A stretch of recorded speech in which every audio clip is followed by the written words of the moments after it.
자, 그럼 지금부터 우리 민족의 가슴 아픈 영웅 이야기, 아기 장수 설화를 들려드릴게요. 때를 얻지 못해 날지 못한 용과 같았던 한 아이의 슬프고도 비극적인 운명이 여러분의 마음을 울릴 것입니다. 편안한 마음으로 이야기 속으로 빠져들어 보세요. 옛날 옛적 가난한 시골 마을에 한 부부가 살고 있었습니다. 이들은 부지런했지만 가진 것이 없어 늘 가난에 허덕였죠. 그러나 이들의 마음은 세상 그 누구보다 깨끗하고 정직했습니다. 부부는 자식이 없어 늘 외로움을 느꼈고 매일같이 하늘의 자식을 점지해 달라고 빌었습니다. 그러던 어느 날 아내가 꿈을 꾸었습니다. 꿈속에서 하늘에서 용 한 마리가 내려와 그녀의 품으로 들어오는 것이 아니겠어요? 아내는 깜짝 놀라 꿈에서 깨었고 얼마 지나지 않아 태기가 있음을 알게 되었습니다. 부부는 드디어 바라던 아이를 갖게 되어 기뻐하며 태어날 아이가 범상치 않은 아이일 것이라 기대했습니다. 10달이 지나 마침내 아기가 태어났습니다. 그런데 이 아기는 태어나자마자 걷지도 울지도 않고 마치 장군처럼 우뚝 서 있었습니다. 아기의 양 겨드랑이에는 비늘이 돋아 있었고 등에는 용의 날개가 숨겨져 있었죠.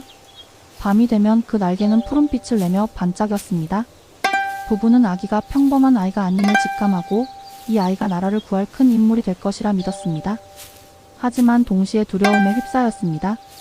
나라에서는 이런 아이를 가만두지 않을 텐데. 이 소문은 빠르게 퍼져나갔습니다. 어느 마을에 날개를 단 아기가 태어났다. 사람들은 그를 아기 장수라 부르며 신기하게 여겼습니다. 아기 장수는 자라면서 더욱 비범한 능력을 보였습니다. 그는 남들이 보지 못하는 것을 보고 남들이 하지 못하는 일을 해냈습니다. 힘이 얼마나 센지 혼자서도 큰 바위를 들어 올리고 온 마을의 가뭄을 해결할 샘물을 찾아내기도 했습니다. 그는 마을 사람들을 도왔고 사람들은 그에게 기대를 걸었죠. 이 아이가 자라면 분명히 세상을 바꿀 것이다. 그러나 조선시대는 태어날 때부터 정해진 신분과 질서가 중요했습니다. 영모의 기운을 가진 영웅은 왕에게 위협이 되는 존재였지요. 아기 장수가 태어난 곳은 바로 왕의 권력이 미치지 못하는 깊은 산골이었고 이는 곧 왕의 입장에서는 불길한 징조였습니다. 아기 장수가 장차 큰 인물이 될 것이라는 소문은 점차 조정에까지 흘러들어갔습니다. 임금님은 아기 장수의 소문을 듣고 크게 불안해했습니다. 하늘이 나라를 뒤엎을 인물을 내린 것인가? 내 왕위를 빼앗으려는 역적이 될지도 모른다. 임금님은 아기 장수를 찾아 제거하라는 명령을 내렸습니다. 임금의 명을 받은 군사들이 아기 장수를 찾아 나섰습니다. 아기 장수의 부모는 이 소식을 듣고 크게 놀랐습니다. 사랑하는 아들이 태어나자마자 역적의 아들로 몰려 죽게 될 위기에 처한 것이었죠. 부모는 아기 장수와 함께 도망치려 했지만 이미 군사들이 마을을 포위한 후였습니다. 어머니는 아기를 등에 업고 달렸습니다. 아버지는 칼을 들고 군사들을 막으려 했지만 혼자의 힘으로는 역부족이었습니다. 아기 장수는 어머니의 등에서 날개를 펴려고 꿈틀거렸지만 어머니는 아기에게 속삭였습니다. 아가, 날면 안 된다. 날면 역적이라 하여 모두 죽임을 당할 것이다. 부디 날지 말거라. 아기 장수는 어머니의 눈물을 보고는 날개를 접었습니다. 그는 어머니의 슬픔을 알았지만 자신의 운명에 순응할 수밖에 없었지요. 부모는 아기 장수를 살리기 위해 군사들에게 잡히는 대신 아기 장수를 깊은 동굴에 숨겨두고 도망쳤습니다. 군사들이 그들을 쫓는 사이 아기 장수의 부모는 강으로 몸을 던져 목숨을 끊었습니다. 아기 장수를 살리기 위한 그들의 마지막 희생이었죠. 그러나 군사들은 부모의 희생에도 불구하고 아기 장수를 찾는 것을 멈추지 않았습니다. 그들은 마을을 샅샅이 뒤졌고 마침내 아기 장수가 숨어있는 동굴을 찾아냈습니다. 동굴 안에는 홀로 남겨진 아기 장수가 있었습니다. 군사들은 아기를 발견하고는 그를 죽이려 했습니다. 그때 아기 장수가 외쳤습니다. 나는 하늘이 내린 영웅이다. 나를 죽이면 이 나라는 망할 것이다. 나는 이 나라를 구할 자다. 아기 장수의 외침에도 불구하고 군사들은 그를 향해 칼을 겨누었습니다. 아기 장수는 자신의 부모가 자신을 위해 목숨을 바쳤다는 것을 깨달았지만 자신을 지켜줄 이는 아무도 없다는 것을 알았습니다. 그는 마지막으로 자신의 운명을 받아들이기로 했습니다. 내가 이 세상에 오지 말았어야 했나? 아기 장수는 결국 군사들의 손에 죽임을 당하고 말았습니다. 그의 몸에서 뿜어져 나오는 푸른빛은 순식간에 사라졌고 그의 날개는 땅으로 쓰러져 버렸습니다. 아기 장수가 죽임을 당한 후 그의 몸은 땅에 묻혔습니다. 하지만 아기 장수의 죽음은 끝이 아니었습니다. 그의 죽음은 오히려 더 큰 비극의 시작이 되었지요. 아기 장수의 몸이 묻힌 땅에서 이상한 일이 벌어지기 시작했습니다.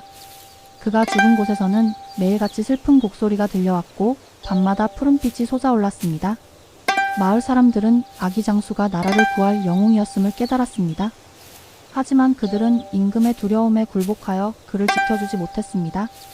아기 장수의 죽음은 사람들에게 깊은 후회와 죄책감을 남겼습니다. 사람들은 그의 무덤을 찾아와 눈물을 흘렸고 그를 기리는 제사를 지내주었습니다. 그러나 아기 장수의 죽음은 그로 인해 발생할 비극의 서막에 불과했습니다. 아기 장수를 죽인 군사들은 왕에게 돌아가 그의 죽음을 보고했지만 그들 중 몇몇은 이유를 알 수 없는 병에 걸려 죽어갔습니다. 그들은 밤마다 아기 장수가 나타나 자신들을 향해 원한을 품는 것을 보았다고 고통스러워했습니다. 임금님 또한 불안에 떨기 시작했습니다. 내가 정말 나라를 구할 영웅을 죽인 것인가? 혹시 그 아이의 원혼이 나에게 복수하러 오는 것은 아닐까? 임금님은 날마다 악몽에 시달렸고 결국 그의 불안은 현실이 되었습니다. 나라에 큰 가뭄이 들었고 백성들은 굶주림에 시달렸습니다. 가뭄은 몇 년이고 계속되었고 나라는 점점 쇠퇴해갔습니다.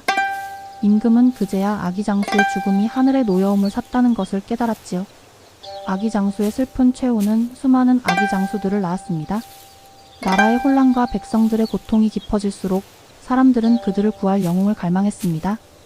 그래서 수많은 아기 장수들이 태어났지만 그들 또한 아기 장수처럼 비극적인 최후를 맞이했습니다. 어떤 아기 장수는 태어나자마자 부모에게 죽임을 당했고 어떤 아기 장수는 자신의 힘을 숨기며 살아가야 했지요. 아기 장수의 이야기는 단순히 한 아이의 비극적인 죽음으로 끝나지 않았습니다. 그것은 우리 민족에게 깊은 한을 남겼습니다. 우리는 아기 장수가 날지 못했던 이유를 압니다. 그것은 그를 이해하고 품어줄 부모가 없었고 그를 지켜줄 힘이 없었기 때문이었죠. 아기 장수의 부모는 아기 장수가 하늘의 뜻을 거스르지 않고 자신의 운명을 따라 살아주기를 바랐습니다. 하지만 그들의 간절한 바람은 이루어지지 않았죠.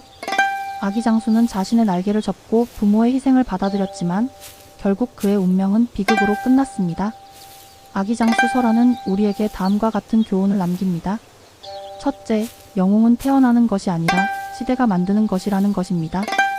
아무리 뛰어난 능력을 가졌더라도 그 능력을 펼칠 수 있는 때와 기회를 얻지 못하면 비극적인 운명을 맞이하게 된다는 것을 보여줍니다.